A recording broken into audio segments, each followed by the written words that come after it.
ಈ ಪ್ರಪಂಚ ಯೂನಿವರ್ಸ್ ಅಂತೀವಿ, ಎಕ್ಸಿಸ್ಟೆನ್ಸ್ ಅಂತೀವಿ.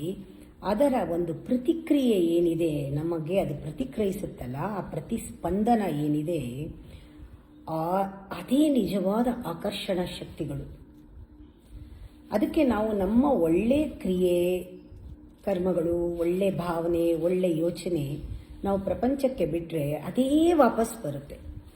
ನಾವು ಅದೇ ತಾಡನಗಳನ್ನು, ಕಂಪನಗಳನ್ನು, ವೈಬ್ರೇಷನ್ನ ನಾವು ವಾಪಸ್ ಪಡಿತೀವಿ. ಯಾಕೆಂದರೆ ಅದೇ ಫ್ರೀಕ್ವೆನ್ಸಿ, ಇದಕ್ಕೆ ಆವರ್ತನ ಅಂತ ಹೇಳ್ತಾರೆ. ಆ ಆವರ್ತನಕ್ಕೆ ನಾವು ಒಳಪಡ್ತೀವಿ, ಆ ಫ್ರೀಕ್ವೆನ್ಸಿಗೆ. ಆಮೇಲೆ ಅದು ನಾವು ರೆಸೊನೇಟ್ ಆಗತ್ತೆ, ಅಂದರೆ ಅದು ಅನುರಣನ ಅಂತ ಹೇಳ್ತಾರೆ, ಅನುರಣನವಾಗತ್ತೆ.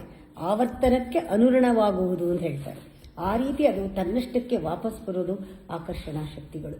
ನಾವು ಓದ್ತೀವಿ ಆಕರ್ಷಣ, ಆ ಆಕರ್ಷಣ, ಈ ಎಲ್ಲ ಆಕರ್ಷಣಗಳು, ಬುದ್ಧಿಯಾಕರ್ಷಣೆ, ಕಾಮಾಕರ್ಷಣೆ, ಅಹಂಕಾರಾಕರ್ಷಣೆ, ಶಬ್ದಾಕರ್ಷಣೆ, ರೂಪಾಕರ್ಷಣೆ, ರಸಾಕರ್ಷಣೆ, ಎಲ್ಲ ಆಕರ್ಷಣಾ ಶಕ್ತಿಗಳು. ಆದರೆ ನಮ್ಮಲ್ಲಿ ಒಂದು ಪ್ರಾಮಾಣಿಕತೆ ಇರಬೇಕು. ಕ್ರೂರ ಪ್ರಾಮಾಣಿಕತೆ ಕೆಲಸ ಮಾಡಲ್ಲ ಇಲ್ಲಿ. ಆವಾಗ ನಿಂದು ತಾಡಣಗಳೆಲ್ಲ ರಿಜೆಕ್ಟ್ ಆಗುತ್ತೆ, ನೀನು ಡಿಸ್ಕಾರ್ಡ್ ಆಗಿಬಿಡ್ತೀಯಾ, ನೀನು ನರಕಕ್ಕೆ, ಕರ್ಮಕೂಪಕ್ಕೆ ಬೀಳ್ತೀಯಾ, ಆಮೇಲೆ ತುಂಬ ಒಂದು ಕೀಳಾದ ಜನ್ಮಗಳು ಸಿಗತ್ತೆ.